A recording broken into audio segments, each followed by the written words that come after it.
Kale tugezeko ew'omukulu Maulana ne Rain ensonga za luyimba butasasula luyimba luno bayita Edgalo kati yawandiika oluyimba bamuyita producer Clinics yavuddeyo ng'akuba omulanga abayinza okumuyambako okutambuza obubaka buno omukulu Rain asobole okuba ate nga amusasula akasente ne management ya Rain mu nteekateeka eno gye baakola ey'oluyimba. Omukulu onattotola agamba nti Rain yamutuukirira akayimba kano ne bakkiriziganya wabula embeera yaliwo yali yakuteesa buteesa wabula okuva omwaka oguwedde paka kati abanjiza ssente akooye olaba atuuse ne mu kisiibo n'agamba omusajja kamubanjize mu kisiibo ayinza okusasula. Kati producer Clinics atunyonyola bwati byatandika bitya. Nze Clinics Sentongo Shafik nkoledde video eno bamaulana ne Rain nabawandiikira oluyimba lwa Edgalo mu mwezi gw'omusanvu omwaka oguwedde 2024 ng'ennaku z'omwezi 3 oluyimba ne contactinga Rain n'alwagala nali muwaddeko kitundu ewa EDD n'alurecordinga nga simanyi n'alurecordinga nga taŋŋambye nga tetunnateesa ku bbeeyi yonna nga tetunakola kintu n'ekimu n'alurecordinga paati emu gye nali muwadde era n'aluta ku TikTok account ye. Yaddamu okunkubira essimu ng'ennaku z'omwezi 5 omwezi gw'omusanvu n'aŋŋamba oluyimba kakati nalutadde ku TikTok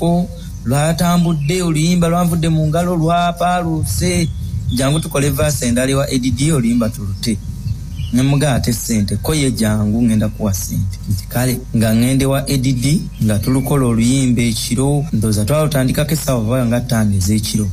etulumaleyo mu ssaawa nga zigenda mu 9 Rain n'anvuga n'anziza emakindye gye nali mbeera. Kale ekirungi yakuvuga kati Clinics kikyobadde osaba bannayuganda bantuusa ku gate ewaka neyekwatakwata mu nsawo nambuuza ye tugenda kola sente meka kwanza ennyimba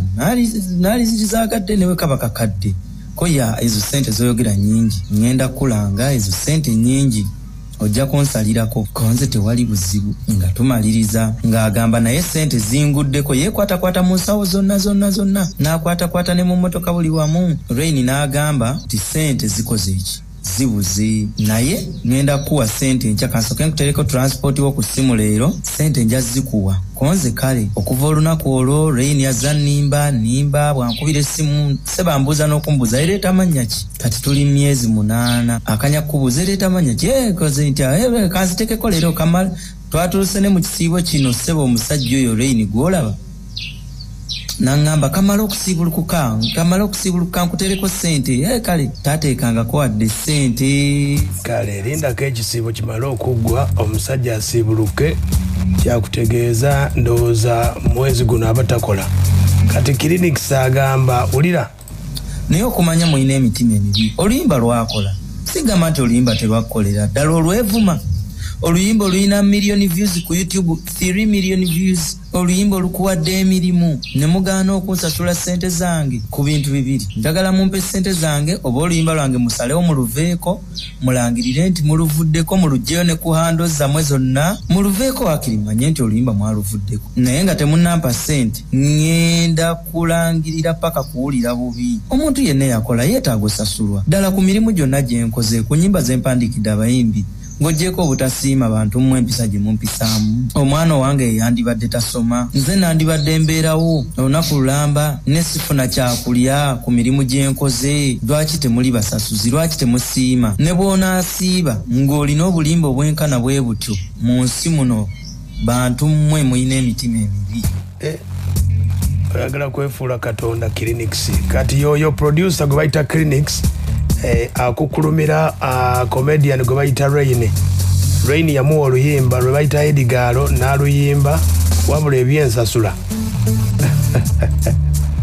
ngezezzaako okunoonya ku management y'aba Rain ne Maulana manager bamuyita manager mutaawe yabakwasaganya ensonga zaabwe zonna agambye ensonga zino bazimanyiiko ne bwana agenda mu kooti endagaano gye baakola gye bayita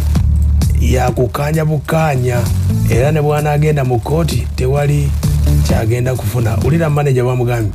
kulenza anonya abagano bakamanya nawe abanonya manya naye omuleka sola mudda mufenga abantu kana akola kyayagala ekirungi yagambye agenda mu mateeka kyo kisinga kugenda mu mateeka tekyetaagisa bannamawulire kyetaagisa kugenda ku poliisi oba kugenda mu kooti tosavinga muntu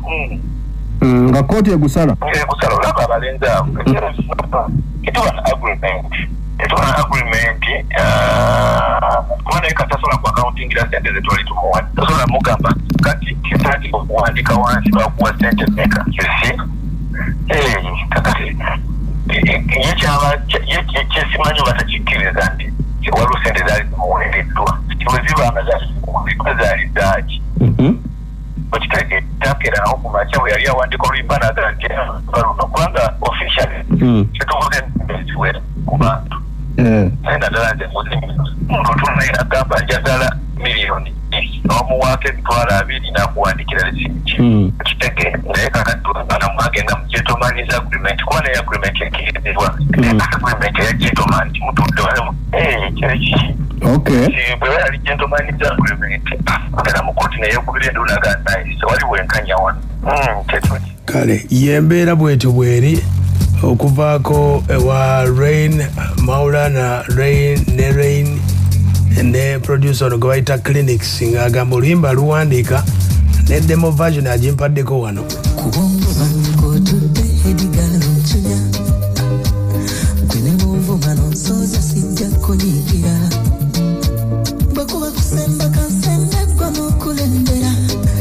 Kintuza kudirisa nibafuluma nino kule